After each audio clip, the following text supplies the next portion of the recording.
such as building homes for the elderly, conducting medical and dental missions, giving and feeding programs for street children and the needy in marginalized communities, and carrying out relief operations during natural disasters. Today, 37 years later, SSFI has lived up to its founder's vision and has expanded to take on other humanitarian projects. Targeted communities served by the SSFI includes orphan, abused, and elderly members of the country, other marginalized members of the society, including mentally challenged individuals, victims of calamities, war, and disasters-stricken communities, among others. To further bring the foundation and its projects to greater heights, we are now presenting the new set of officers of the Senate Spouses Foundation of Guatemala. First, Ms. Isa Barapel, Chairperson of the Committee on Youth and Women.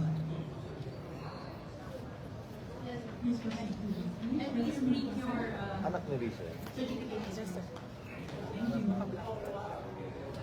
Mr. Mark Lapid, Chairperson, Committee on Race and News. Utang din sila. Naka-live naman. Mayor Utangin Lai natin yan. Cayetano, Chairperson, Committee on Arts and Culture. Pwede ba yung sabay?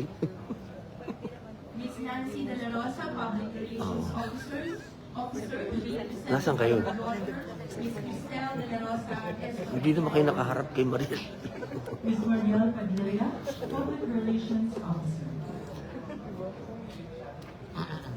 Undersecretary Emeline Villar, Legal Counsel, and Chairperson of the Committee on Environment. Representative Lani Mercado Revilla, Treasurer.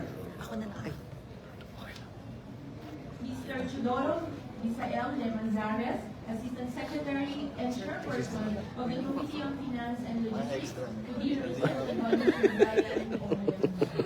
Napaka-supportive niyo, Sir Jocelyn. Ms. Ayan. Maricel Tulfo, Ikaw na yan? Ikaw na ngayon yan? and Chairperson Sige, of the sige. Committee on Public Assistance. Patayin ko na itong akin, ha? Patayin ko na yung akin.